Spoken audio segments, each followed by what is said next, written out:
नमस्कार, बहुत स्वागत है आपका। मैं हूं रीनो। देश भर में हवाई सेवाएं आज से शुरू हो रही हैं और रायपुर के स्वामी विवेकानंद एयरपोर्ट में भी उड़ानें शुरू होने वाली हैं। तो संबंधित तैयारियां पूरी कर ली गई हैं, जिसमें एयरपोर्ट अथॉरिटी और जिला प्रशासन की ओर से व्यवस्थाएं की जा रही हैं। फ्लाइट से आने वाले यात्रियों को क्वारंटाइन सेंटर में रहना होगा, जिसके लिए पेड क्वारंटाइन सेंटर भी बनाए गए हैं।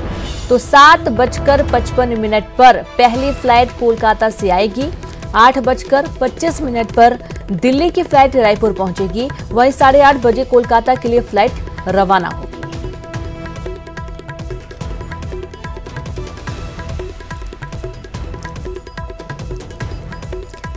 तो इस तरीके से फ्लाइटों की शुरुआत होने जा रही है। दोबारा से देश भर में हवाई सेवाएं शुरू हो रही हैं और रायपुर के स्वामी विवेकानंद एयरपोर्ट में भी उड़ानों से संबंधित तैयारियां पूरी कर ली गई हैं। तो एयरपोर्ट अथॉरिटी और जिला प्रशासन की ओर से व्यवस्थाएं की जा रही हैं। फ्लाइट से आने वाले यात्रियों को क्वारंटाइन सेंटर में रहना होगा।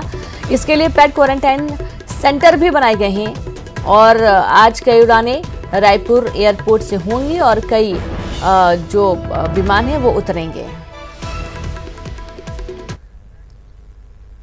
क्वारंटाइन नियमों का पालन करना अनिवार्य। हवाई सेवाओं के लिए, हवाई यात्रियों के लिए क्वारंटाइन होना अनिवार्य होगा। हवाई यात्रियों को राज्य के पोर्टल पर करना होगा रजिस्ट्रेशन।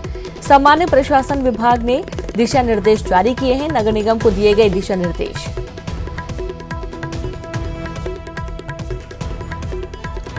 तो क्वारंटाइन नियमों का पालन अनिवार्य है और यह हवाई यात्रियों के लिए क्वारंटाइन होना अनिवार्य होगा।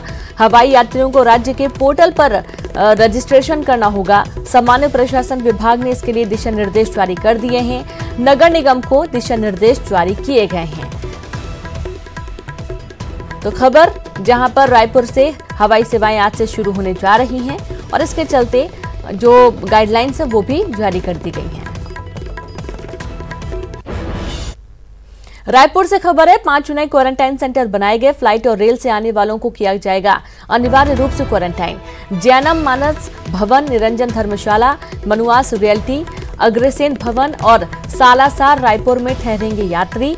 सभी भवनों को किया जिला प्रशासन ने अधिग्रहित और यहां पर जो यात्री आएंगे उन्हें यहां पर क्वारंटाइन किया जाएगा।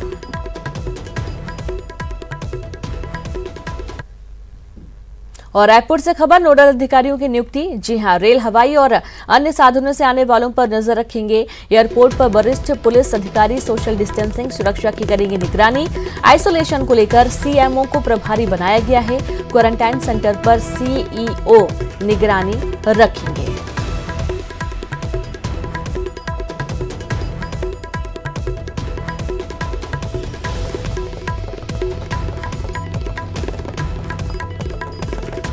और ज्यादा जानकारी के साथ सहयोगी ममता लांजेवार लाइव जुड़ गई हैं। ममता, आज से विमानों की उड़ान शुरू होने वाली है। यहां तक कि ये भी कह सकते हैं कि जो कई यात्री हैं जो फंसे हुए थे, जरूरी काम से इनको कहीं जाना था, अब वो थोड़ी सी आसानी हो जाएगी। तो किस तरीके की एयरपोर्ट अथॉरिटी ने प्रबंधन किए हैं, किस तरीके की व्यवस्थाएं हैं और क्या क्या गाइडलाइंस जारी की गई हैं? से घरेलू विमान सेवाएं शुरू होंगी और उसके लिए बेंगलुरु, कोलकाता, हैदराबाद यहाँ से जो है वो फ्लाइट्स आएंगी। हालांकि और दिल्ली से फ्लाइट आएगी, लेकिन कोलकाता सबसे पहले जो कोलकाता की फ़्लाइट आने वाली थी 7:55 को, लेकिन अब ये कहा जा रहा है कि पश्चिम बंगाल से वहाँ से हवाई सेवाएं शुरू नहीं हुई, तो उसको लेकर असमंजस की स्थिति बनी हुई है। लेकिन दिल्ली, हैदराबाद और बेंगलुरु से जो फ्लाइट्स हैं वो आएंगी, तो ये मान के चल सकते हैं कि सबसे पहले जो है 8:55 को दिल्ली से फ़्लाइट आएगी। और दूसरी बात यह है कि जितने भी यात्री यहाँ पर आएंगे और उनको लेकर खासतौर पे जांच को लेकर एक पूरी गाइडलाइन जारी हुई है कि यात्री आएंगे, उनका पूरा टेस्ट होगा, कियोस्क आइसोलेशन में उनको ले जाया जाएगा।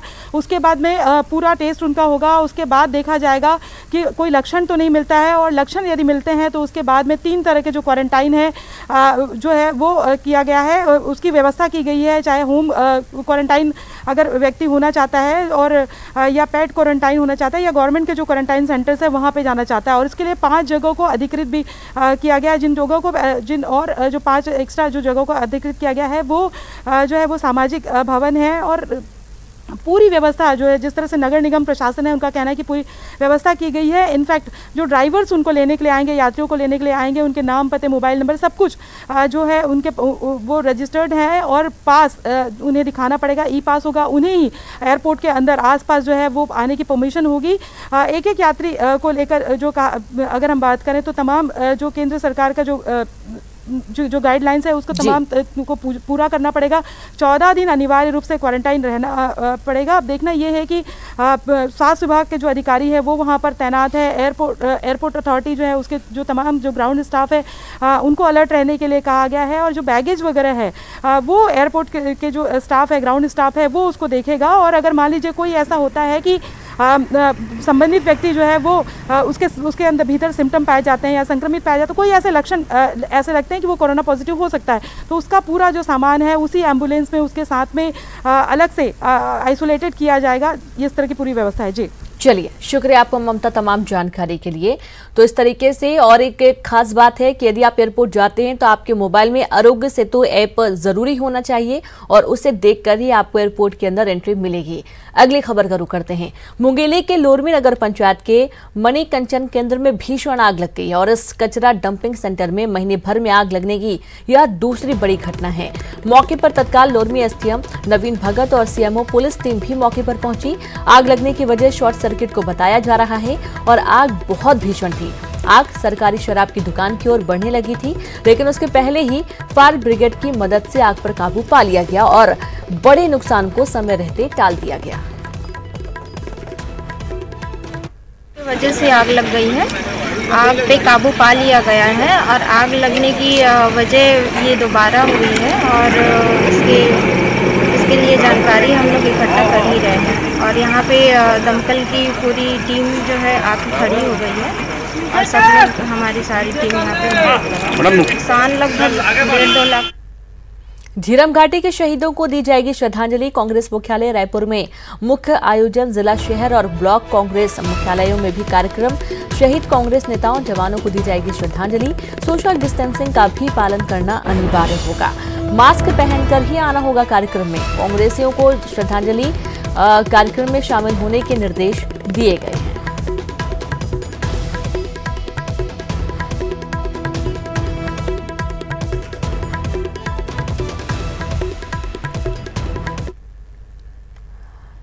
लाल आतंकी एक ऐसी हिंसा जिसने छत्तीसगढ़ ही नहीं देश को हिलाकर रख दिया था, वो है झीरम घाटी की, जहां आज ही के दिन माओवादियों ने ऐसा खूनी खेल खेला था जिसमें कांग्रेस के दिग्गज नेताओं, सुरक्षा बल के जवान और आम लोग सहित करीब 32 लोगों की माओवादियों ने मौत की नींद उन्हें सुला दिया था।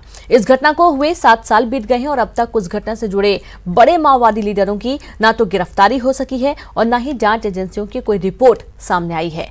झीरम की 7वीं बरसी पर मारे गए लोगों को श्रद्धा सुमन अर्पित करती न्यूज 18 की एक खास रिपोर्ट।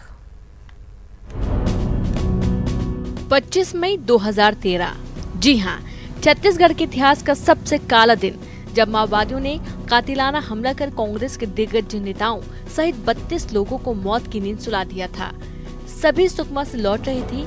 जैसे ही कांग्रेस का काफिला दरभा की झीरम घाटी में पहुंचा, उसी दौरान माओवादियों ने 3 घंटे तक ऐसा कहर बरपाया जिसे याद कर लोग आज भी सिहर उठते हैं। वो मंजर सोचकर ही अंदर से सिरन सी पैदा हो जाती है। जिस दृश्य को देखने के बाद पूरे शरीर में, मेरे साथ जो साथी था मेरा गोपी माधवानी, उसको अपने सामने मरते देखते हुए और ब्लास्ट को देखते हुए मेरे मन में एक बहुत जोर से सिरन से पैदा होती है। और 7 साल होने को है और केंद्र में बैठी सरकार किसी प्रकार के न जांच में सहयोग कर रही है, न राज्य सरकार डायरी मांग रही है तो दे रही है। इससे बड़ा दुर्भाग्य तो विश्व का सबसे बड़ा राजनीतिक हत्याकांड था। 25 मई के दिन को याद करके जो भी सच्चा कांग्रेसी है उसकी आंखों से स्वयं ही अश्रुधारा बहने लगती है। कांग्रेस मानो पितृविहीन हो गई थी। सारे बड़े लीडर्स अलविदा कह गए थे और मानो ऐसे लगने लगा था कि छत्तीसगढ़ में अब कांग्रेस अपना धीरे धीरे वर्चस्व खोती जा रही है। इस भीषण नरसंहार पर काफी समय तक देश में उथल पुथल मची रही। तत्कालीन भाजपा सरकार ने जहां इस मामले के लिए न्यायिक जांच आयोग का गठन किया, तो वहीं केंद्र में रही यूपीए सरकार ने इस घटनाक्रम की जांच एनआईए को सौंपी। 7 साल बीत जाने के बाद भी अब तक कांग्रेस को न्याय नहीं मिल पाया है। अब तो वे उम्मीदें छोड़ चुके हैं।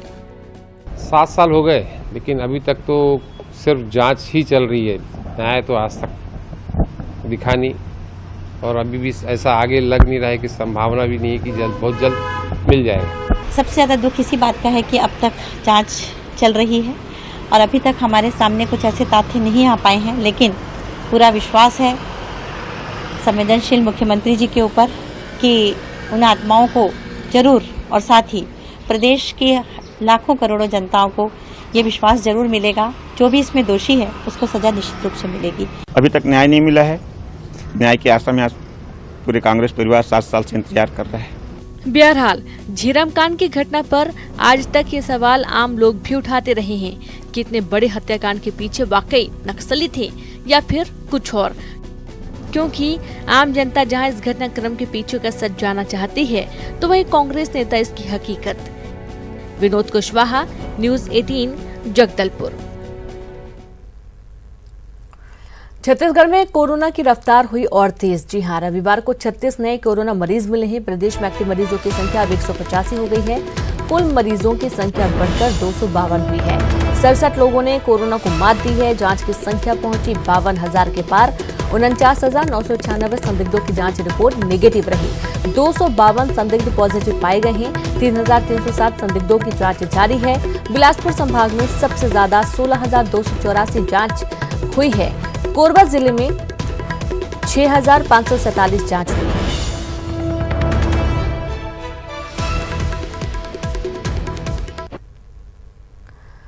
तो क्वारंटाइन सेंटर में रह रही एक युवती की संदिग्ध परिस्थितियों में मौत हो गई। मामला बालोद के डोंडी ब्लॉक के पचेड़ा गांव का है, जहां पर 18 मई को तेलंगाना के हैदराबाद से लौटी युवती को गांव की आंगनबाड़ी क्वारंटाइन सेंटर में रखा गया था। सेंटर में रह रही दूसरी युवतियों ने बताया कि मृतक युवती जब वापस आई तो उसका स्वास्थ्य परीक्षण नहीं हुआ। जिस दिन मृतक युवती आई उसी दिन से तबीयत उसकी काफी खराब थी। स्वास्थ्य विभाग ने एक दिन बाद युवती को जिला अस्पताल भर्ती कराया। अस्पताल में स्वास्थ्य परीक्षण के बाद मेडिकल कॉलेज राजनांदगांव भेजा गया। तबीयत खराब होने के बाद युवती को रायपुर रेफर किया गया। रायपुर जाते समय युवती ने दम तोड़ दिया। युवती की मौत के बाद शव उसके परिजनों को सौंप दिया गया और परिजनों ने अंतिम संस्कार कर दिया।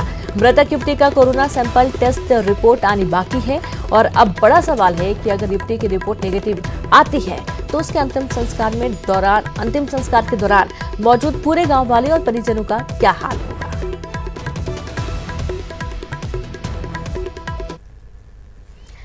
युवती की मौत के बाद जागा प्रशासन। कलेक्टर ने जारी किया आदेश, जहां क्वारंटाइन सेंटर में मौत पर दिया बड़ा आदेश। टेस्ट रिपोर्ट आने पर ही अंतिम संस्कार हो। पिछले 2 दिनों में हुई थी 2 मौतें। लापरवाही के चलते कलेक्टर ने आदेश जारी किया। तो मुंगेली में कोरोना के 12 मरीज मिलने के बाद सख्ती बढ़ा दी गई है। तो वहीं दूसरी तरफ देखा जा रहा है क्वारंटाइन सेंटर में रह रही एक युवती की संदिग्ध परिस्थितियों में मौत के बाद अब प्रशासन ने सख्ती दिखाई है।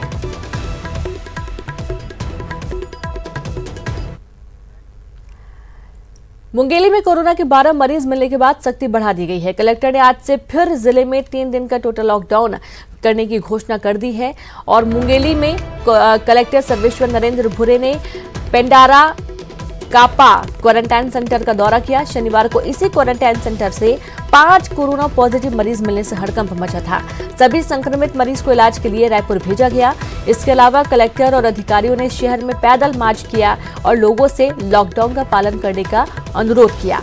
लोगों से मास्क लगाने का भी अनुरोध किया गया।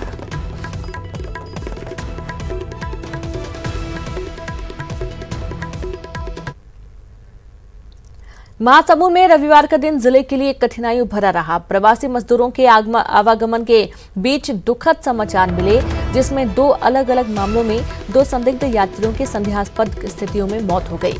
स्वास्थ्य विभाग से मिली जानकारी के मुताबिक पहले प्रकरण के तार मुंबई महाराष्ट्र से जुड़े हुए हैं, जिनमें संदिग्ध यात्री हकीम मलिक बस से मुंबई से पश्चिम बंगाल के लिए निकला था। महासमुंद के पिथौरा पहुंचते ही उसकी तबीयत बिगड़ गई, जिस पर बस चालक ने उसे पिथौरा में उतार दिया। स्थानीय लोगों की सूचना पर आनन फानन में उसे पिथौरा स्वास्थ्य केंद्र लाया गया, जहां उसने दम तोड़ दिया।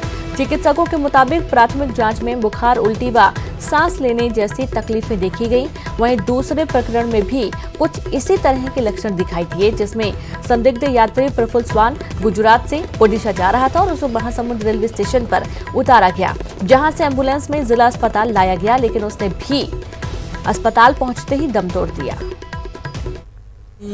मुंबई से वेस्ट बंगाल जा रहा था मेरा गांव।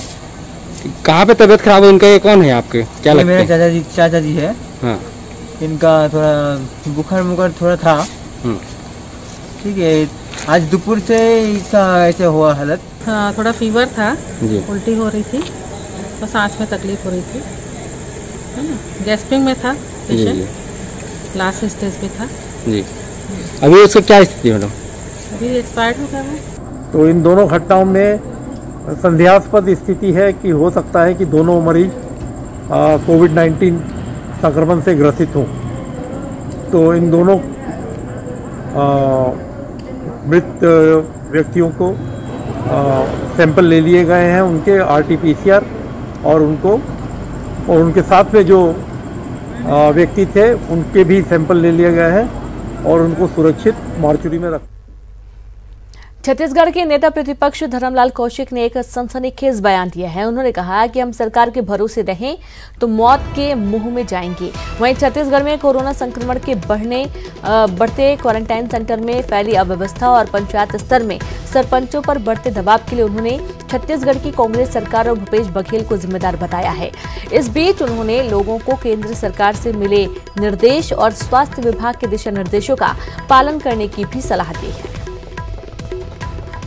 जनता से भी आग्रह करना चाहूंगा कि जो गाइडलाइन केंद्र सरकार के द्वारा दी गई, जो स्वास्थ्य विभाग के द्वारा दी गई कि सोशल डिस्टेंसिंग का पालन करने का, मास्क लगा करके निकलने का, उसके साथ में साबुन से हाथ धोने का, और जो भी बातें की गई है यदि उसका हम पालन नहीं करेंगे तो निश्चित रूप से उसे प्रभावित होंगे। हम केवल सरकार के भरोसे रहेंगे तो मौत के मुंह में चले जाएंगे।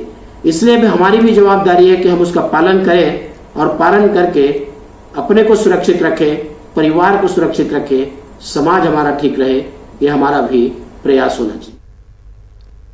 गरियाबंद में सप्ताह भर पहले 17 मई को एक मरीज से शुरू हुआ कोरोना पॉजिटिव मरीजों का आंकड़ा अब बढ़कर 5 हो गया है।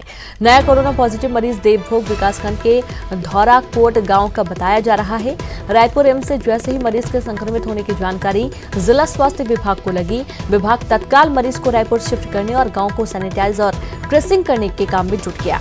मरीज के ट्रेवल हिस्ट्री के बारे में स्वास्थ्य विभाग ने जानकारी दी है कि मरीज 5 दिन पहले ही महाराष्ट्र से लौटा है और उसे गांव के क्वारंटाइन सेंटर में रखा गया था।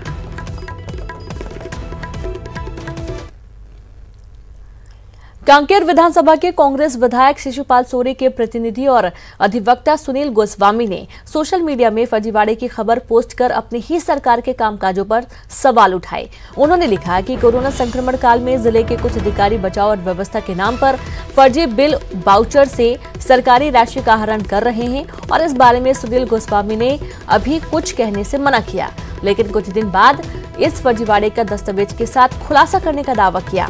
वहीं विधायक ने गोस्वामी के पोस्ट को निजी विचार बताया है। पे मैं विश्वास नहीं करता, क्योंकि ये विचारों की अभिव्यक्ति का एक माध्यम जरूर है, किंतु जितने भी सोशल मीडिया में आते हैं वो उनके अपने विचार होते हैं। उसमें सच्चाई कितनी है ये जांच के बाद ही पता चलता है। अगर भ्रष्टाचार की कोई शिकायतें आई है, अगर वो सही में जवाबदार नागरिक बनना चाहते हैं और अपनी ड्यूटी निभाना चाहते हैं तो लिखित में दे, उसकी जांच कराई जाएगी। किसी भी प्रतिनिधि ने मुझे अपने आके अपनी बात नहीं कही, किंतु उनके अपने विचार कहीं हो सकते हैं। आज बहुत सारे फेसबुक में हैं, बहुत सारे ट्विटर में हैं, बहुत सारे, ये जितने भी हैं उसमें अपने विचार कर। एक छोटा सा ब्रेक, जल्द हाजिर होंगे।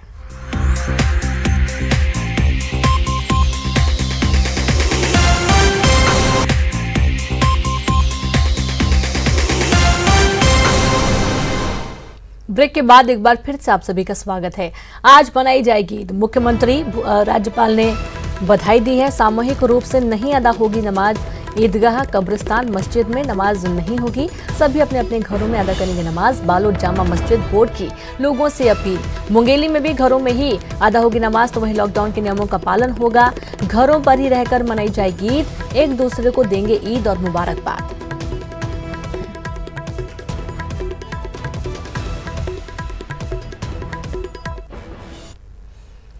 कोरोना काल में बिलासपुर से शर्मसार करने वाली खबर आई है। शहर के श्रीराम केयर अस्पताल में भर्ती बीमार छात्रा के साथ 2 वार्ड बॉय के द्वारा दुष्कर्म करने का मामला सामने आया है। पीड़ित के पिता ने अस्पताल प्रबंधन पर मामले को दबाने और दबाव बनाने का आरोप लगाया। फिलहाल छात्रा की स्थिति गंभीर है और वो आईसीयू में भर्ती है। वहीं स्थानीय विधायक शैलेश पांडे ने अस्पताल पहुंचकर पीड़िता का हालचाल लिया और परिवार वालों को न्याय दिलाने का भरोसा दिया। कोरबा वन मंडल में गणेश हाथी वन विभाग की टीम को पिछले 1 सप्ताह से लगातार चकमा दे रहा है और अब तक गणेश हाथी को ट्रंकुलाइज नहीं किया जा सका है। गणेश कुमकी हाथियों की चिंगाड़ सुनकर भाग रहा है। हालांकि वन विभाग की टीम को सफलता मिली है। प्रथम हाथी को ट्रंकुलाइज करने में सफलता मिली है। वन विभाग ने प्रथम हाथी को ट्रंकुलाइज कर उसके गले में कॉलर आईडी लगा दिया है। अब वन विभाग की टीम गणेश हाथी की तलाश कर रही है।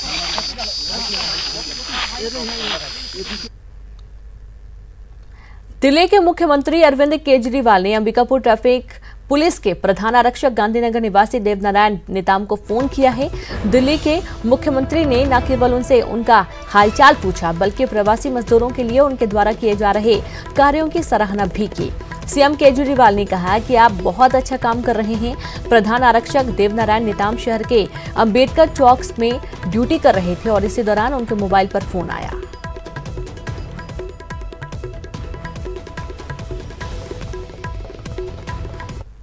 10:57 पे मेरे पास फ़ोन आया। उसमें दिल्ली के मुख्यमंत्री केजरीवाल जी अपना परिचय दिए और फिर बाद में वो मेरे हाल चाल पूछे कि आप कैसे हैं। मैं उनसे यही बोला कि मैं ठीक हूँ सर। और क्या बात कर रही हैं? और इसके बाद में वो यही बोले कि आप मजदूरों के प्रति जो काम कर रहे हैं वो बहुत अच्छा काम है और आप लगातार करते रहिए। कवर्धा में रोजगार गारंटी के काम में लापरवाही बरतने का मामला सामने आया है। जांच में इसका खुलासा भी हो गया है, पर अब तक इस मामले में कोई कार्रवाई नहीं हो रही है। बिना मास्क के ही सरपंच सचिव ने मिली भगत कर राशि डकार ली। मामला बोडला जनपद पंचायत के ग्राम पंचायत कांपा का है। गौरतलब है कि ग्रामीणों ने मामले की शिकायत सीईओ जिला पंचायत से की थी, जिस पर सीईओ ने अतिरिक्त सीईओ को जाँच के निर्देश दिए थे। जाँच में गड़बड़ी सामने आई। जिस स्थान पर रोजगार गारंटी के तहत काम होना बताया गया है, वहां पर पानी भरा हुआ था। फर्जी मास्टर रोल बनाकर राशि गबन की गई। जांच में खुलासा होने के बाद भी कार्रवाई में देरी हो रही है।